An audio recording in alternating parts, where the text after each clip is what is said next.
Ο Γιαννάκης Παπαγεωργάκης, που ουσιαστικά τον είχαν ως έναν άνθρωπο χαμένο που πήγε στην πράξη να πουλήσει 11 με 13 μουλάρια, βρέθηκε μετά από πολλά χρόνια στο Πατριαρχείο και υπήρξε αρχιγραμματέας του Πατριαρχικού Θρόνου και πραγματικά πήρε και τον τίτλο του Μέγα Ιωάννου Λογοθέτη και προς τιμή του, από το πάθος που είχε για τη συγκεκριμένη περιοχή, ήρθε εδώ και εμείς σε συγκεκριμένους προϊστούς και ανθρώπους και ιδιαίτερα τα αδέρφια του, παρά τις αρχικές αντιρρήσεις τις οποίες είχαν, ώστε να ξεκινήσουν όλοι μαζί την επανάσταση της Χαλκιδικής με τη συνδρομή βεβαίως του Εμμανουήλ Παπά και των ανθρώπων του Χάψα, που αν και είχαν τη δυνατότητα να καταλάβουν ακόμη και τη Θεσσαλονίκη. Και φιλικός που είσαι εσύ, θες και για μας την πρέπει. Πρέπει εδώ, αδέρφια μου, εσείς να ορκιστείτε. Πρότεινε στον Πολύγερο και άλλους πολλούς συναυρούς. Για μια τρανή Χαλκιδική ας δώσουμε τον όρκο. Όρκο για τη λευτεριά. Όρκο για την πατρίδα. Ορκίζομαι ενώπιον του αληθινού Θεού, οικειοθελώς, ότι θέλω είμαι επί της ζωής μου, πιστός εις την εταιρεία κατά πάντα. Ορκίζομαι ότι θέλω τρέφει στην καρδία μου, μίσος κατά των τυράννων της πατρίδας μου. Τον αδερφό του Μαυρουδή, τον αδερφό του Κύρκο, να δώσουν σώμα και ψυχή για την ελευθερία.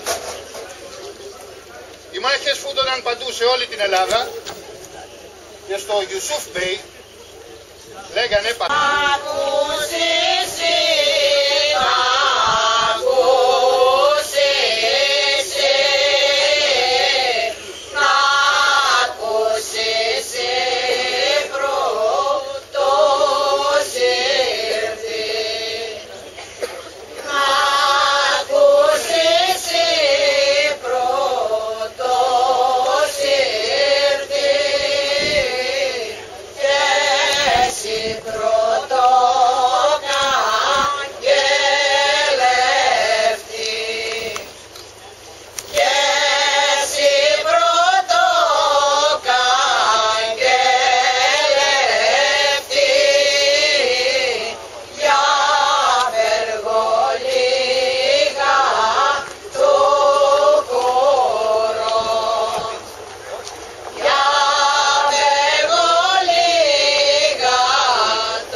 Πρώτος νικητής των 12 χιλιόμετρων, ο Παναγιώτης ο Ιωαννίδης.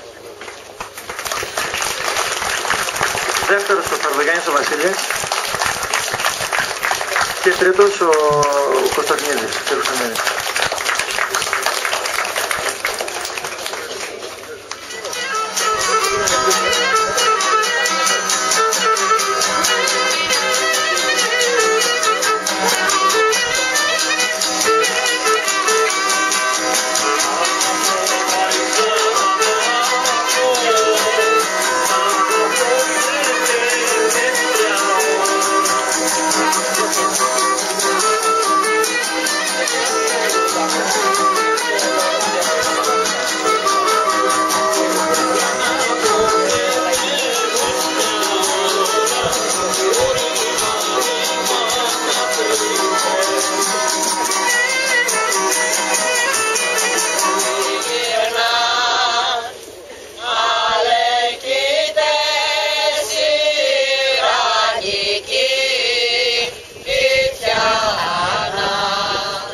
είναι έτοιμα να σε Φεύγα να σε δω, φεύγα να σε δω, φεύγα να σε δω, να παρηγορηθώ.